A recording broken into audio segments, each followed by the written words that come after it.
السلام عليكم ورحمة الله وبركاته. قرآن بدن 265. أعوذ بالله من الشيطان الرجيم. بسم الله الرحمن الرحيم. ضرب الله مثلا للذين كفروا امرأة نوح وامرأة لوط كانتا تحت عبدين من عبادنا صالحين فخانتاهما فلم يغنيا عنهما من الله شيئا وقيل ادخلا النار مع الداخلين. وضرب الله مثلا للذين آمنوا امرأة فرعون إذ قالت رب ابن لي عندك بيتا في الجنة ونجني من فرعون وعمله ونجني من القوم الظالمين.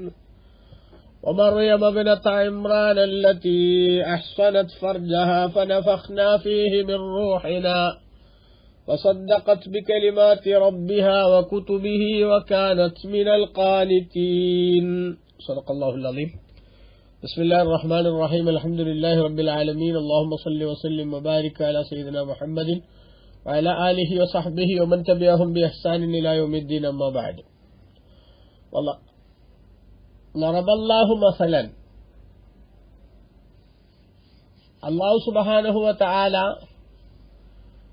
ഒരു ഉദാഹരണമായി നിശ്ചയിച്ചിരിക്കുന്നു ലില്ലദീന കഫറു, സത്യനിഷേധികൾക്ക്, ഇംറഅത നൂഹിൻ, നൂഹ് നബി അലൈഹിസ്സലാമിന്റെ ഭാര്യയെ, വംറഅത ലൂത്തിൻ, ലൂത്ത് നബി അലൈഹിസ്സലാമിന്റെ ഭാര്യയെയും, കാനത്താ തഹത അബ്ദൈനി മിൻ ഇബാദിന, ആ രണ്ടു ഭാര്യമാർ നമ്മുടെ അടിമകളിൽപ്പെട്ട സൽവൃത്തരായ രണ്ട് അടിമകളുടെ കീഴിലായിരുന്നു, അഥവാ അവരുടെ ഭാര്യമാരായിരുന്നു. ഫഖാനത്താഹുമ, എന്നിട്ട് ആ രണ്ട് സ്ത്രീകളും ആ രണ്ട് ഭർത്താക്കന്മാരെ, സ്വാലിഹ്യങ്ങളായിട്ടുള്ള ഭർത്താക്കന്മാരെ വഞ്ചിച്ചു. ഫലം യുഗ്നിയ അൻഹുമാ മിനല്ലാഹി ശൈആ, എന്നിട്ട് ആ രണ്ട് സ്ത്രീകൾക്കും അല്ലാഹുവിൽ നിന്നുണ്ടാകുന്ന യാതൊരു ശിക്ഷയും ആ രണ്ട് സാലിഹായ അടിമകളും തടഞ്ഞില്ല. വഖീല, പറയപ്പെടുകയും ചെയ്തു, ഉദ്ഖുല, നിങ്ങൾ രണ്ടുപേരും പ്രവേശിച്ചോളൂ, അന്നാറ, നരകത്തിൽ, മഅദ്ദാഖിലീൻ, പ്രവേശിക്കുന്നവരോടൊപ്പം എന്ന് അല്ലാഹു സുബ്ഹാനഹു വ തആല പറഞ്ഞു. സത്യനിഷേധികളുടെ ഉദാഹരണമാണ് രണ്ട് സ്ത്രീകൾ. ആ രണ്ട് സ്ത്രീകളുടെ ഉപമ ശരിക്കും ജനം മനസ്സിലാക്കേണ്ടതുണ്ട്. എന്താണ്? പുണ്യാത്മാക്കളുടെ ബന്ധുക്കളാണെങ്കിലും സത്യവിശ്വാസം ഉൾക്കൊണ്ടിട്ടില്ലെങ്കിൽ യാതൊരു രക്ഷയും ലഭിക്കുന്നതല്ല. നൂഹ് നബി അലൈഹിസ്സലാമിന്റെയും ലൂത്ത് നബി അലൈഹിസ്സലാമിന്റെയും ഭാര്യമാർ ഇതിന് ഉദാഹരണമാണ്. ആ രണ്ട് സ്ത്രീകളും ഭർത്താക്കന്മാരെ വഞ്ചിച്ചു എന്ന് പറഞ്ഞതിന്റെ താൽപര്യം അവർ വ്യഭിചരിച്ചു എന്നല്ല, മറിച്ച് അവർ പ്രബോധനം ചെയ്ത സത്യമതത്തിൽ അവർ വിശ്വസിച്ചില്ല, അഥവാ കുഫ്ർ കാണിച്ചു എന്നാണ്.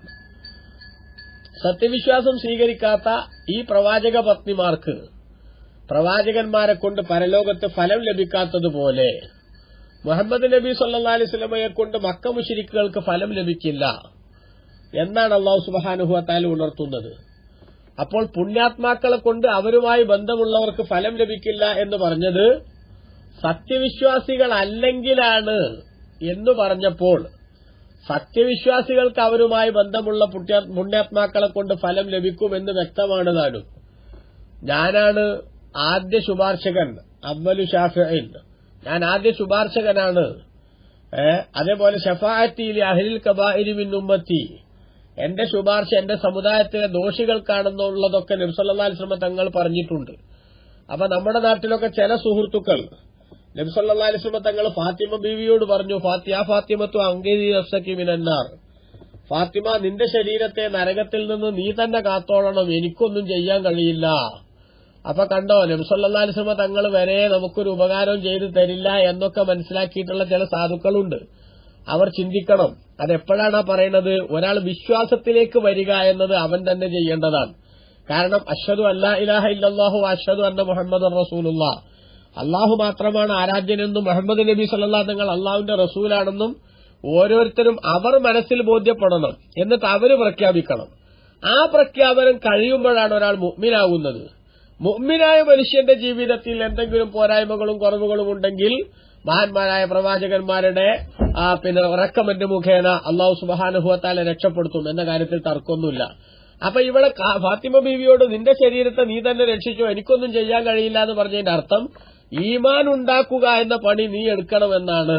അത് മനസ്സിലാക്കാതെ റസൂലുള്ളാഹിക്ക് പരലോകത്തൊന്നും ചെയ്യാൻ കഴിയില്ല എന്ന് പറഞ്ഞ് നബിതങ്ങളെയും അതേപോലെ തന്നെ അത് മുഖേന മഹാന്മാരായിട്ടുള്ള എല്ലാവരെയും കൊച്ചാക്കാൻ വേണ്ടി ശ്രമിക്കുന്ന ചില സാധുക്കൾ, അള്ളാഹു അവർക്ക് നല്ല ബുദ്ധി കൊടുക്കട്ടെ. ഞാൻ എന്റെ വക പറയണമല്ല. ഈ ആയത്ത് വിശദീകരിച്ചപ്പോൾ മഹാനായ ഇബ്നു കസീർ തന്റെ തഫ്സീറിൽ രേഖപ്പെടുത്തുന്നുണ്ട്, ഇമാം തബരിയും ഖുർത്തുബിയും എല്ലാ മഹാന്മാരും രേഖപ്പെടുത്തുന്നുണ്ട്. എന്താണ്? ലറബല്ലാഹു മസലൻ ലില്ലദീന കഫറു, സത്യനിഷേധികളായിട്ടുള്ള ആളുകൾക്കൊരു ഉപമ അള്ളാഹു തആല വിശദീകരിക്കുന്നു. എന്തിലുള്ള? ഐഫി മുഖാലത്തത്തിഹിമുൽ മുസ്ലിമീന വ മുആശറത്തിഹിം ലഹും, മുസ്ലിമീങ്ങളോട് അവർ ഇടപഴകി ജീവിക്കുന്നു, മുസ്ലിമീങ്ങളോട് അവർ കൂടിപ്പെരുമാറുന്നു. അത് അന്നദാലിക ലാ യജിദി അൻഹും ശൈഅൻ വലാ യൻഫഉഹും ഇൻദല്ലാഹ്, ആ കൂടിപ്പെരുമാറുന്നത് കൊണ്ട് മാത്രം അവർക്കൊരു ഉപകാരവും കിട്ടില്ല, അള്ളാഹുവിന്റെ അടുക്കൽ അവർക്ക് ശിക്ഷയിൽ നിന്ന് രക്ഷപ്പെടാനും കഴിയില്ല. എപ്പോ? ഇല്ലം യകുനിൽ ഈമാനു ഹാസിലൻ ഫീ ഖുലൂബിഹിം, അവരുടെ മനസ്സിൽ വിശ്വാസമുണ്ടായിട്ടില്ലെങ്കിൽ.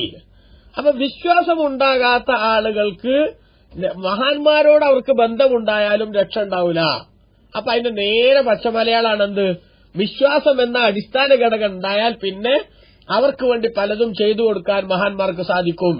നിങ്ങൾ നോക്കൂ, നബി സല്ലല്ലാഹു അലൈഹി വസല്ലം തങ്ങൾ അബൂ താലിബ് എന്ന തനിക്ക് വേണ്ടി എല്ലാ സൗകര്യവും ചെയ്തു കൊടുത്ത മൂത്താപ്പയോട് അഷ്റഫുൽ ഖൽഖ് സല്ലല്ലാഹു അലൈഹി വസല്ലം തങ്ങൾ പറഞ്ഞത് ഹദീസിലില്ലേ, മൂത്താപ്പ നിങ്ങളൊന്ന് ലാ ഇലാഹ ഇല്ലല്ലാഹ് എന്ന് പറയൂ, അത് വെച്ച് പടച്ചോന്റെ അടുത്ത് നിങ്ങൾക്ക് വേണ്ടി ഞാൻ വാദിച്ചോളാം. അപ്പൊ അതിന്റെ അർത്ഥം എന്താ? അതിന്റെ അർത്ഥം റസൂലുള്ളാഹിനെ കൊണ്ടൊന്നും കഴിയില്ലാന്നാ? കഴിയും, പക്ഷെ കഴിയണമെങ്കിൽ എന്ത് വേണം? ഈമാൻ എന്ന് പറഞ്ഞ അടിസ്ഥാന യോഗ്യത വേണം. അപ്പൊ ഈമാൻ ഉണ്ടാക്കണം, എന്നാലേ നിങ്ങളെ സഹായിക്കാൻ കഴിയൂ എന്ന് റസൂലുള്ളാഹി പറഞ്ഞ ആ ഹദീസിനെ കോട്ടിമാറ്റി നബി സല്ലല്ലാഹു അലൈഹി വസല്ലം തങ്ങൾക്കടക്കം പരലോകത്ത് മുഅ്മിനീങ്ങൾക്ക് വേണ്ടി ഒന്നും ചെയ്യാൻ സാധിക്കില്ല, അവരൊക്കെ ഹെൽപ്ലെസ് ആണ് എന്ന് വിശ്വസിപ്പിക്കാൻ വേണ്ടി ശ്രമിക്കുന്ന ഈ ഇസ്ലാമിന്റെ പേരിൽ ജീവിക്കുന്ന ആളുകളുടെ കഥ വല്ലാത്ത പരിഹാസ്യമാണ് എന്ന് പറയാതിരിക്കാൻ നിവൃത്തിയില്ല. പിന്നെ ഇവർ ഈ രണ്ട് ഭാര്യമാർ, നൂഹ് നബി അലൈഹി ഇസ്ലാമിന്റെ ഭാര്യയും അതേപോലെ തന്നെ ലൂത്ത് നബി അലൈഹി ഇസ്ലാമിന്റെ ഭാര്യയും, ഈ രണ്ട് ഭാര്യമാര് വഞ്ചിച്ചു എന്ന് പറഞ്ഞല്ലോ അവരെ, നൂഹ് നബിയെയും ലൂത്ത് നബിയെയും. ആ വഞ്ചിച്ചു എന്ന് പറഞ്ഞതിനെ കുറിച്ച് മഹാന്മാരൊക്കെ പറയുന്നുണ്ട്. ആ വഞ്ചിച്ചു എന്ന് പറഞ്ഞത് അവർ രണ്ടുപേരും ഇവരുടെ വിശ്വാസത്തിലേക്ക് വന്നില്ല എന്നാണ്, കുഫറിലായി എന്നതാണ് ആ വഞ്ചന എന്ന് പറഞ്ഞത്. അതുകൊണ്ട് തന്നെ കുഫറിന്റേതായിട്ടുള്ള ചില സ്വഭാവങ്ങൾ അവർ കാണിച്ചിരുന്നു. അതെന്താ? ബഹുമാനപ്പെട്ട നൂഹ് നബി അലൈഹി ഇസ്ലാമിന്റെ ഭാര്യ, അവർ നൂഹ് നബി അലൈഹി ഇസ്ലാമിനെ സംബന്ധിച്ച് അയാൾക്ക് ഭ്രാന്താണ് എന്ന് പറഞ്ഞിരുന്നു അവരുടേതായിട്ടുള്ള നൂഹ് നബിന്റെ എതിരാളികളായിട്ടുള്ള ആളുകളോട്. അതേസമയത്ത് ലൂത്ത് നബി അലൈഹി ഇസ്ലാമിന്റെ ഭാര്യ, ലൂത്ത് നബിന്റെ കാലത്തുള്ള ഒരു പ്രധാന ദുസ്വഭാവമായിരുന്നല്ലോ സ്വവർഗരതി. അപ്പൊ ഏതെങ്കിലും നല്ല കാണാൻ കൊള്ളാവുന്ന പുരുഷന്മാരവിടെ അതിഥികളായിട്ടോ മറ്റോ വന്നിട്ടുണ്ടെങ്കിൽ ഈ സ്വവർഗരതിയുടെ ആശാന്മാരായിട്ടുള്ള ആ ലൂത്ത് നബി അലൈഹി ഇസ്ലാമിന്റെ നാട്ടിലെ സദൂം എന്ന് പറയുന്ന നിവാസികളുടെ കൂട്ടത്തിലുള്ള പലർക്കും ഇവര് വിവരം കൊടുക്കുകയും എന്നിട്ട് ആ വിവരം കൊടുത്തതിന്റെ അടിസ്ഥാനത്തിൽ അവര് വന്ന് ഈ അതിഥികളെ ശല്യം ചെയ്യുകയും ഒക്കെ ചെയ്തിരുന്നു. അതാണ് ഇവിടെ പറഞ്ഞ ഈ വഞ്ചന എന്ന് പറഞ്ഞത്. അല്ലാതെ ഒരിക്കലും തന്നെ ദീനിലാണ് ഒരു വഞ്ചന നടത്തിയത്, അല്ലാതെ വ്യഭിചാരം നടത്തിയെന്നല്ല. കാരണം ഫൈന നിസാ അൽ അംബിയായി മഅസൂമാത്തുൻ അനിൽ വുഖൂഇ ഫിൽ ഫാഹിഷ, അത്തരം അരുതായ്മകളിൽ വ്യഭിചാരം പോലത്തെ സംഗതികളിൽ ചെന്നുപെടുന്നതിൽ നിന്ന് നബിമാരുടെ ഭാര്യമാര് അവര് അല്ലാഹു സുബ്ഹാനഹു വ തആല സംരക്ഷിച്ചിട്ടുണ്ട്. ലിഹുർമത്തിൽ അംബിയായി, അംബിയാന്റെ ബഹുമാനം പരിഗണിച്ചുകൊണ്ട് എന്ന് ബഹുമാനപ്പെട്ട പണ്ഡിതന്മാർ ഇബ്നു കസീർ അടക്കമുള്ളവർ അവരുടെ തഫ്സീറിൽ ഇതുമായി ബന്ധപ്പെടുത്തി വിശദീകരിച്ചിട്ടുണ്ട് എന്നുകൂടി നമ്മൾ ഓർക്കേണ്ടതുണ്ട്. പ്രിയപ്പെട്ട സഹോദരങ്ങളെ, ഇനി അല്ലാഹു സുബ്ഹാനഹു വ തആല സത്യവിശ്വാസം എന്നത് ഏറ്റവും പ്രധാനപ്പെട്ട ഒരു സംഗതിയാണ്. ഒരാൾ രക്ഷപ്പെടാനുള്ള ഏറ്റവും പ്രധാനപ്പെട്ട മാർഗ്ഗമാണ്. ഈമാൻ ഉണ്ടെങ്കിൽ അവരെ നബിമാരുടെ ശുപാർശ മുഖേന, ഔലിയാക്കളുടെ ശുപാർശ മുഖേന, മറ്റു മലമഹാന്മാരുടെയും ശുപാർശ മുഖേന ഒക്കെ രക്ഷപ്പെടാൻ സാധിക്കും. പക്ഷെ ഈമാൻ ഇല്ലെങ്കിൽ അവർക്കൊരു ഉപകാരവും ആരിൽ നിന്നുണ്ടാവില്ല എന്നതാണ് തിരിച്ചറിയേണ്ടത്. ഇനി അല്ലാഹു പറയുന്നത് ലറബല്ലാഹു മസലൻ ലില്ലദീന ആമനു, സത്യവിശ്വാസികൾക്ക് അല്ലാഹു സുബ്ഹാനഹു വ തആല ഒരു ഉപമ നിശ്ചയിച്ചിരിക്കുന്നു. ഇംറാത്ത ഫിർഔന, ഫറോവയുടെ ഭാര്യയെ, ഇദ്ഖാലത്ത് അവർ പറഞ്ഞ സന്ദർഭം, റബ്ബി എന്റെ രക്ഷിതാവായ അല്ലാഹുവേ, ഇബ്നിലി എന്തൊക്കെ ബൈത്തം ഫിൽ ജന്ന, നീ എനിക്ക് സ്വർഗത്തിൽ ഒരു വീട് എനിക്ക് നീ തയ്യാർ ചെയ്ത് തരണമേ. വനജ്ജിനി മിൻ ഫിർഔന വ അമലിഹി, ഫിർഔനിൽ നിന്നും അവന്റെ പ്രവർത്തനങ്ങളിൽ നിന്നും എന്നെ നീ രക്ഷിക്കുകയും ചെയ്യണമേ. വനജ്ജിനി മിനൽ ഖൗമിൽ ളാലിമീൻ, അക്രമികളായ ജനങ്ങളിൽ നിന്നും എന്നെ നീ രക്ഷപ്പെടുത്തണമേ എന്ന് അവർ പറഞ്ഞ സന്ദർഭത്തിലുള്ള അവരുടെ ഉദാഹരണം അല്ലാഹു വിശ്വാസികൾക്ക് ഉദാഹരണമായി കാണിക്കുന്നു. അതായത് 2 ചീത്ത സ്ത്രീകളെ കുറിച്ച് ഉണർത്തിയതിനു ശേഷം 2 മഹദികളെ കുറിച്ച് വിവരിക്കുകയാണ് അള്ളാഹു. ഫറോവയുടെ ഭാര്യ ആസിയ ബീവി റളിയല്ലാഹു അൻഹയാണ് അതിലൊന്ന്. അള്ളാഹുവിൽ വിശ്വസിച്ച് ആ വിശ്വാസം സംരക്ഷിക്കാൻ വേണ്ടി വലിയ ത്യാഗം അവർ സഹിച്ചു. എല്ലാം അള്ളാഹുവിൽ അർപ്പിക്കുകയും ചെയ്തു. ഫറോവയുടെ അക്കാലഘട്ടത്തിൽ ഏറ്റവും റിച്ചായ കൊട്ടാരത്തിന്റെ സൗകര്യങ്ങൾ ഉപേക്ഷിച്ച് വിശ്വാസത്തിന്റെ രാജവീതിയിലേക്ക് കടന്നു വന്നതിന്റെ പേരിൽ കഷ്ടത അനുഭവിച്ചപ്പോൾ അവർ അള്ളാഹുവിനോട് പ്രാർത്ഥിച്ച പ്രാർത്ഥനയാണ്, പടച്ചോനെ, ഈ കൊട്ടാരം ഞാൻ ഉപേക്ഷിക്കുന്നു, ഇതിനു പകരം എല്ലാ സൗകര്യങ്ങളും നിറഞ്ഞ നിന്റെ സ്വർഗ്ഗത്തിലെ കൊട്ടാരം എനിക്ക് നീ നൽകണമേ എന്ന് പ്രഖ്യാപിച്ചു. അതുകൊണ്ട് തന്നെ ബഹുമാനപ്പെട്ട ആസിയ ബീവി റളിയല്ലാഹു അൻഹയെ ശത്രുക്കൾ ഉപദ്രവിക്കാൻ വേണ്ടി വരുമ്പോ ആസിയ ബീവി റളിയല്ലാഹു അൻഹ ചിരിക്കുകയാണ്. അപ്പൊ ഫിർഔൻ തന്നെ പറയാം, ഇവൾക്ക് ഭ്രാന്താണ്, കാരണം ഇത്രയൊക്കെ നമ്മൾ ഉപദ്രവിക്കുമ്പോഴും ഇവൾ ചിരിക്കുകയാണല്ലോ. അവിടെ മുഫസ്സിറുകൾ രേഖപ്പെടുത്തുന്നത് കാണാം, അവർ ചിരിക്കുന്നത് മറ്റൊന്നുകൊണ്ടല്ല, ഫറോവയും അവന്റെ ആളുകളും ഇവരെ ഉപദ്രവിക്കാൻ വേണ്ടി ശ്രമിക്കുമ്പോഴൊക്കെ സ്വർഗ്ഗത്തിൽ അള്ളാഹു തആല തനിക്ക് ഒരുക്കി വെച്ചിരിക്കുന്ന വലിയ വലിയ സൗകര്യങ്ങൾ, ആ സൗകര്യങ്ങളെ മലക്കുകൾ ഇങ്ങനെ കൊണ്ടുവന്ന് കാണിച്ചു കൊടുക്കുമ്പോ അവിടേക്ക് എത്താൻ പോവുകയാണ് ഞാനെന്ന ത്രില്ലിലായിരുന്നു ബഹുമാനപ്പെട്ട ആസിയ ബീവി റളിയല്ലാഹു അൻഹ ചിരിച്ചിരുന്നത് എന്ന് ചരിത്രം രേഖപ്പെടുത്തുന്നുണ്ട്. അപ്പോ ആസിയ ബീവി പറഞ്ഞു, എനിക്കെന്ത് ചെയ്യണം, നിന്റെ അടുത്തൊരു ഭവനം നിന്റെ സ്വർഗ്ഗത്തിലൊരു ഭവനം നീ നൽകണം. വനജ്ജിനി മിൻ ഫിർഔന, ഈ ഫറോവയുടെ ശല്യത്തിൽ നിന്ന് നീ രക്ഷപ്പെടുത്തുകയും വേണം. വഅമലിഹി, അവന്റെ പ്രവർത്തനത്തിൽ നിന്നും രക്ഷപ്പെടുത്തണമെന്ന് പറഞ്ഞാൽ അവനിവിടെ കുഫറിന്റെ വല്ലാത്തൊരവസ്ഥയിലാണ്. ഒരിക്കലും തന്നെ എന്നെ നീ കുഫറിൽ എത്തിക്കരുത് പടച്ചവനെ. അതേപോലെ തന്നെ അവന്റെ വാക്ക് കേട്ടുകൊണ്ട് എന്നെ ഉപദ്രവിക്കുന്ന ഈ ആളുകളുടെ ശല്യത്തിൽ നിന്ന് എനിക്ക് നീ രക്ഷ തരണം, അഥവാ പൂർണ്ണ വിശ്വാസത്തോടുകൂടെ വൈകാതെയുള്ള മരണം തരണമെന്നാണ് ബഹുമാനപ്പെട്ട ആസിയ ബീവി റളിയല്ലാഹു അൻഹ ദുആ ചെയ്യുന്നത്. അതുകൊണ്ട് തന്നെ ആസിയ ബീവി റളിയല്ലാഹു അൻഹയെ അല്ലാഹു സുബ്ഹാനഹു വ തആല ആ അർത്ഥത്തിൽ തന്നെ രക്ഷപ്പെടുത്തുകയുണ്ടായി. ഇവിടെ മുഫസ്സിറുകളിൽ ഇബ്നു കസീറിനെ പോലുള്ളവർ വേറൊരു കാര്യം സൂചിപ്പിക്കുന്നുണ്ട്. ഇമാം തബരി റളിയല്ലാഹു അൻഹു മറ്റൊരു കാര്യം സൂചിപ്പിക്കുന്നത് കാണാൻ സാധിക്കും. ഇവിടെ ബഹുമാനപ്പെട്ട ആസിയ ബീവി റളിയല്ലാഹു അൻഹയെ ശിക്ഷിക്കാൻ വേണ്ടി മൂസാ നബിയെ കൊണ്ട് വിശ്വസിച്ചു എന്ന് പ്രഖ്യാപിച്ചപ്പോൾ ശിക്ഷിക്കാൻ വേണ്ടി ഏറ്റവും വലിയൊരു കല്ല് കൊണ്ടുവരാൻ വേണ്ടി ഫറോവ നിർദ്ദേശിച്ചു പട്ടാളക്കാരോട്. അങ്ങനെ ആ വലിയ കല്ലുമായിട്ട് അവരിങ്ങനെ വന്നുകൊണ്ടിരിക്കുമ്പോൾ ബഹുമാനപ്പെട്ട ആസിയ ബീവി റളിയല്ലാഹു അൻഹയോട് അവരുടെ ഈ പുതിയ മതത്തിൽ നിന്ന് മടങ്ങാൻ പറയണം, മടങ്ങുന്നില്ലെങ്കിൽ ഈ കല്ല് അവരുടെ ശരീരത്തിലിട്ട് അവരെ കൊല്ലണമെന്ന് പറഞ്ഞു.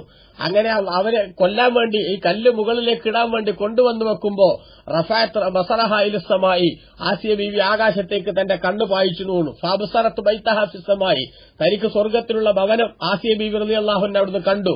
ഫമലത അലാ ഖൗലിഹ, അപ്പോ അവർ ഈ പറഞ്ഞ വാചകം റബ്ബി ബിനിലി ഇൻദക ബൈതൻ ഫിൽ ജന്ന വനജ്ജിനി മിൻ ഫിർഔന വഅമലിഹി എന്ന ആ വാക്ക് അങ്ങനെ പറഞ്ഞു. ഫന്തസ അല്ലാഹു റൂഹഹ, ഉടനെ തന്നെ അല്ലാഹു സുബ്ഹാനഹു വ തആല അവരുടെ റൂഹ് പിടിക്കാൻ വേണ്ടി മലക്കിന് നിർദ്ദേശം നൽകി.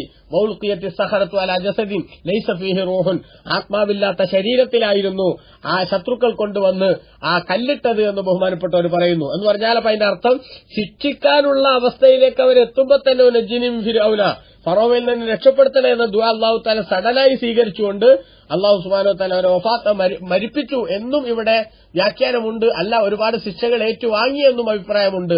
ഏതായാലും ശരി, അവർ കാഫിറായിട്ടുള്ള ഭർത്താവിന്റെ മുന്നിലും ഈമാൻ എന്ന് പറയുന്ന സത്യം ഉയർത്തിപ്പിടിച്ചതിന്റെ ഉദാഹരണമായിട്ട് അവരെ വിശ്വാസികൾക്ക് മാതൃകയാക്കണമെന്നാണ് അല്ലാഹു പറയുന്നത്. ഓ മറിയം ഇബ്നത ഇമ്രാന, ഇമ്രാൻ എന്നവരുടെ മകൾ മറിയം ബീവിയെയും അല്ലാഹു തആല ഉദാഹരണമായി എടുത്തു കാണിക്കുന്നു.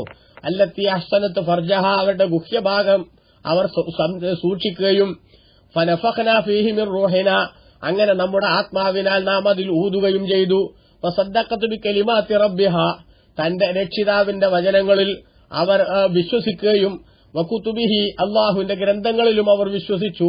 വകാനത് മിനൽ ഖാനിതീൻ, അവർ ഭക്തരിൽപ്പെട്ടവരായിരുന്നു എന്ന് ബഹുമാനപ്പെട്ട ഖുർആൻ മറിയം ബീവി റളിയല്ലാഹു അൻഹയെ സംബന്ധിച്ച് പറഞ്ഞു. അള്ളാഹുവിന്റെ മികച്ച അനുഗ്രഹങ്ങൾക്ക് പാത്രമായ മറ്റൊരു മഹദിയാണ് മറിയം ബീവി റളിയല്ലാഹു അൻഹ. അവർ തന്റെ ചാരിത്ര ശുദ്ധി സംരക്ഷിക്കുകയും അള്ളാഹുവിന്റെ കൽപ്പനകളും വേദവാക്യങ്ങളും തികച്ചും പാലിച്ചു പോരുകയും ചെയ്തു. അങ്ങനെ അവർ വമ്പിച്ച അനുഗ്രഹത്തിനും അള്ളാഹുവിന്റെ ആദരവിനും പാത്രമായി തീർന്നു. അള്ളാഹു സുബ്ഹാനഹു വ തആല ജിബ്രീൽ അലൈഹിസ്സലാമിനെ മറിയം ബീവി റളിയല്ലാഹു അൻഹയുടെ അടുത്തേക്ക് അയച്ച് അവരുടെ മാർവിടത്തിലൂടെ ബഹുമാനപ്പെട്ട ആ ജിബ്രീൽ അലൈഹിസ്സലാം ഊതുമ്പോൾ അതൊരു ഗർഭമായി രൂപം പ്രാപിക്കുകയും ഈസാ നബി അലൈഹിസ്സലാം അതിൽ ജനിക്കുകയും ചെയ്തു. അതൊക്കെ മറിയം ബീവിക്കുള്ള ഏറ്റവും വലിയ പവറാണ്. വിശ്വാസം സംരക്ഷിക്കാൻ വേണ്ടി കഠിനാധ്വാനം ചെയ്യേണ്ടി വരുന്ന സമയത്ത് അത് ചെയ്യാൻ തയ്യാറായാൽ അല്ലാഹു സുബ്ഹാനഹു വ തആല അത്തരക്കാർക്ക് വലിയ ആദരവ് നൽകുമെന്ന വലിയ പാടത്തിന്റെ 2 ഉപമകളാണ് ബഹുമാനപ്പെട്ട ആസിയ ബീവി റളിയല്ലാഹു അൻഹയും അതേപോലെ മറിയം ബീവി റളിയല്ലാഹു അൻഹയും എന്നാണ് ബഹുമാനപ്പെട്ട ഖുർആൻ ഇവിടെ സൂചിപ്പിക്കുന്നത്. ആ മഹാന്മാരുടെ ഒക്കെ മാർഗം പിന്തുടരാൻ, അങ്ങനെ വിശ്വാസികളായി ജീവിച്ചു മരിക്കാൻ അള്ളാഹു നമ്മയും അനുഗ്രഹിക്കട്ടെ. ആമീൻ. വസല്ലല്ലാഹു അലാ സയ്യിദിനാ മുഹമ്മദിൻ വഅലാ ആലിഹി വസഹ്ബിഹി വമൻ തബിഅഹും ബിഇഹ്സാനിൻ ഇലാ യൗമിദ്ദീൻ. വൽഹംദുലില്ലാഹി റബ്ബിൽ ആലമീൻ. അസ്സലാമു അലൈക്കും വറഹ്മത്തുള്ളാഹി.